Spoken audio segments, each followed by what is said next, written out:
Welcome to the Deep Dive. We've got a really interesting stack of material from you today, and it's all focused on a specific way to generate income from the markets. Not really about chasing the latest meme stock or, trying to time the Fed. No, exactly. The perspective in these sources, it kind of pushes back deliberately against all that excitement, the NFTs, the AI hype, predicting rate cuts, all that stuff. Right. Instead, the core idea here is, well, it feels refreshingly simple. It's fundamentally about getting consistent compounding cash flow, specifically through dividends. And there's this framework mentioned called the Dividend Pyramid. Yeah, it's a nice visual. A structured way to think about building an income stream, starting with, say, the super stable dividend payers and then climbing up towards companies offering much higher yields, but maybe with, different kinds of risks involved. So our mission today is basically to unpack that pyramid idea layer by layer, and then we really want to zero in on the two specific companies the material calls income giants, right there at the top. We'll look at what they do, why they stand out, those pretty juicy yields they offer. And crucially, also the potential risks, right? And some of the details mentioned, like those slightly tricky tax things. Exactly. So by the end of this, you should have a really clear picture of this particular income approach with concrete examples, the specifics, all pulled straight from the material you sent us. Sounds good. Okay, let's start with that core philosophy. It seems very clear about what it's not recommending. Oh, absolutely. The material uses pretty strong language, actually. It favors tangible, consistent cash flow over what it calls, I think, speculative nonsense. It literally calls out meme stocks, NFTs, and trying to trade just based on macro headlines. So while everyone's trying to guess the next big thing or react to every inflation print, this is saying, hang on, let's focus on something more, reliable. Precisely. The whole goal is just regular, predictable cash that compounds over time. It's about companies that pay you for owning them, companies whose ability to pay isn't necessarily tied to, a roaring bull market. And this dividend pyramid structure, how does that actually work? Okay, so it's got three tiers. At the bottom, the base, that's the foundation tier. Yields here are typically, say, 2% to 4%. Okay. And these are described as super reliable companies, fortress balance sheets. The examples given are like Johnson & Johnson, Procter & Gamble, the big stable names. The bedrock, yeah. Exactly. Then you step up a level to the middle tier. Here, yields are more in the 4% to 6% range. Still generally stable companies, but maybe a bit more exposed to economic cycles, perhaps. A bit higher yield, maybe a touch more sensitive. Right. And then you get to the top tier, and this is where the yields really jump, like 6% up to 10%, maybe even higher. These are the high-yield monsters, as the source puts it. Monsters, okay. Yeah, they offer that really tempting income, but, and this is key, they need much closer scrutiny. You have to really look at the business, how sustainable those big payments are. They mention metrics like payout ratios or distribution coverage, which we'll get into, and you have to assess the specific risks. And that top tier, that's where we're focusing today, right? Yeah. On the two examples given in the material. That's the plan. Climbing the pyramid to see what's generating those big yields. All right, let's dig into the first income giant. Enterprise Products Partners, ticker EPD, stated yield is 6.8%. Right, EPD. So this one operates in the midstream energy sector, and it's structured as a master limited partnership, an MLP. What that really means is they own and operate the infrastructure, the sort of plumbing, for energy. Pipelines, processing plants, storage tanks, that kind of thing. So they're not drilling or selling the end product. No, exactly. And the source really emphasizes this point. It uses the analogy of energy toll booth operator. Oh, okay. Their money comes from the volume of energy moving through their system. They charge fees for transport, storage, processing, so they're much less exposed to the crazy swings in oil and gas prices compared to, say, an exploration company. That toll booth idea makes it pretty clear. So why EPD specifically? The material lists a few reasons. First, something called insane distribution coverage at 1.7x. What does that actually tell us? Okay, this is like a key safety metric for MLPs. Distribution coverage measures their ability to pay their distributions. That's the MLP term for dividends. A 1.7x coverage means for every $1 they paid out, they actually generated $1.70 in cash available for distribution. Wow, so they're earning way more than they pay out. Almost twice as much. That's a huge buffer. It suggests they have a really strong cushion to keep paying and maybe even grow that distribution, even if cash flow dips a bit. It's a sign of safety. A big safety margin. And the source also mentions, over 30 consecutive years of increasing that payout? Yeah, consistency like that over decades, that's powerful. And raising it every year, even through the chaos of 2020, well, that says a lot about the business resilience and management's commitment to shareholders. And the founding family is still heavily involved. Yep, the Duncan family. They still own a big chunk, so they have serious skin in the game, as they say. Their own wealth is tied directly to the company doing well and spitting out cash. That aligns their interests with yours as an investor. The source even calls EPD boring as hell, but like in a good way. Exactly. I mean, pipelines aren't exactly sexy, right? They're not going to be trending on Twitter. But that predictability, that steady cash generation, that's precisely the point for this kind of income strategy. It's a feature, not a bug. Okay, now taxes. You mentioned this earlier. Material talks about tax deferral magic, but also a catch. Can you break that down? Right. This is where the MLP structure gets a bit, different. When you get distributions from EPD, a big chunk of it isn't immediately taxed as income. It's treated as a return of capital. Return of capital. Yeah, it basically lowers your cost basis in the investment. You only pay tax on that returned capital portion later when you eventually sell your units. And usually that's at the lower long-term capital gains rate. So tax deferred. Okay, tax deferred sounds good. What's the catch? The catch is the paperwork. Instead of a simple 1099 form you get for most stock dividends, MLP investors get a Schedule K1. K1. Okay. Think of it like a mini tax return from the partnership itself. It shows your share of the partnership's income, deductions, everything.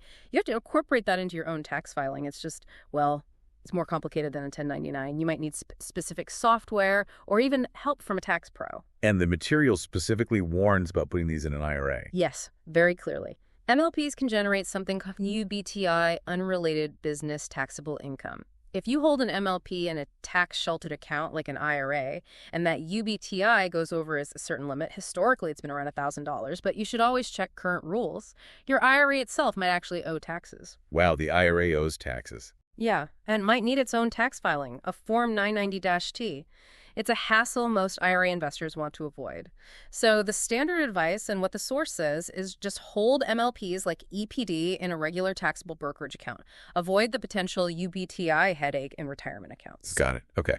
Predictable business, strong payout coverage, tax deferral, but watch out for the K1 and probably keep it out of your IRA. Makes sense. Let's move to number 2. This one has an even higher yield. Owl Rock Capital, ORCC, stated at 9.4%. Yeah, ORCC, this is a totally different beast. It's a business development company, or BDC. BDCs were set up by Congress, actually, to help funnel capital to private middle market companies. It gives regular investors a way to participate in that kind of lending. So what does ORCC actually do? What's their business? They primarily make large loans directly to these middle market companies. The source defines them as, established businesses, maybe $50 million to $500 million in revenue. Companies that might be a bit too small for the giant banks or maybe find traditional bank lending too restrictive or expensive. ORCC steps in. And lending to those companies gets investors a 9.4% yield. How does that work? It's pretty direct. They charge relatively high interest rates on those loans, the source says north of 10%. And because ORCC is a BDC, it has to pay out at least 90% of its taxable income to shareholders each year. That's the rule to avoid paying corporate income tax themselves. Ah, okay. So basically, the high interest payments they collect from borrowers flow pretty directly through to you, the shareholder, as those big dividends. It's like a pipeline for interest income. A high-yield machine tied to lending. Okay, beyond just the huge yield, what else does the source like about ORCC? Well, obviously, that stable fat yield is the main draw. 9.4% is serious income, and they mention maybe occasional special dividends too. But another really interesting point is how they benefit from rising interest rates. That is interesting. Most companies hate rising rates. Why is it good for ORCC? This is key. Over 90% of their loans are floating rate. That means as benchmark rates go up, like when the Fed hikes, the interest payments ORCC receives from its borrowers also go up. Wait, really? So while everyone else is groaning about higher costs, their income could actually be increasing? Potentially, yes. It's a very different dynamic than for most businesses. The source also suggests it might be undervalued and underfollowed. How so? BDCs are often valued against their net asset value, or NAV. That's basically the value of all their loans minus their debts, divided by the number of shares. The material notes ORCC often trades around, or sometimes even below, its NAV. The analogy they use is like buying $1 of assets for 95 cents. You're getting exposure to that loan portfolio potentially at a discount. What about the risk side? If one of these medium-sized companies they lend to gets into trouble, how diversified are they? That's a fair question. The source indicates the portfolio is pretty well spread out across different industries. They mention healthcare, software, insurance, logistics, things like that. And importantly, the largest single loan is only about 2% of the whole portfolio. Okay, so no single company defaulting would sink the ship. Right. That diversification helps manage the risk.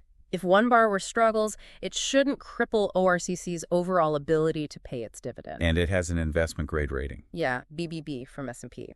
That's highlighted as a positive sign.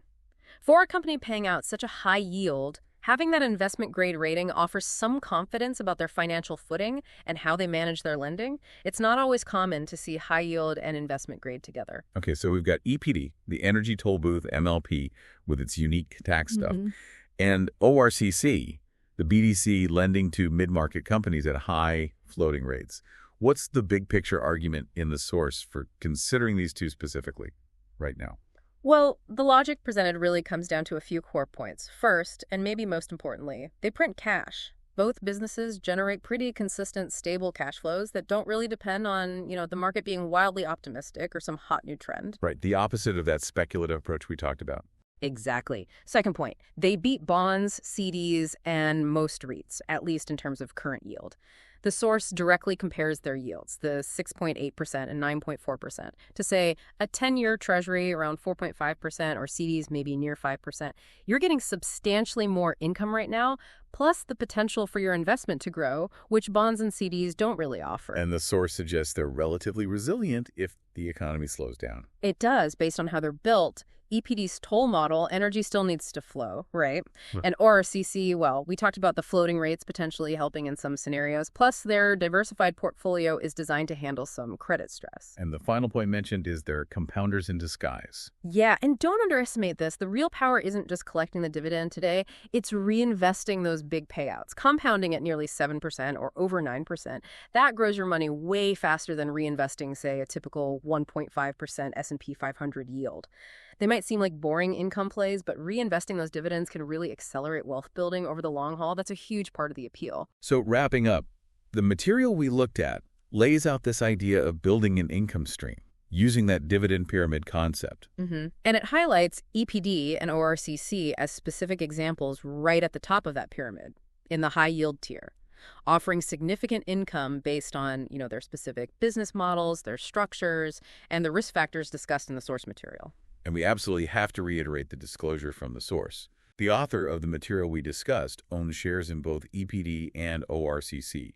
This conversation was based only on the analysis presented in that material. It is definitely not investment advice for you. Absolutely. We're just exploring the ideas and the examples that were provided in the documents you shared with us. So thinking about this different path, focusing on building that steady cash flow stream from dividends, maybe tuning out some of the noise about speculation or trying to predict macro events. Yeah, it does make you wonder, doesn't it? It poses an interesting question for you, the listener. Thinking about your own financial goals, what could it mean to prioritize building that kind of consistent compounding cash flow from your investments? Something to think about.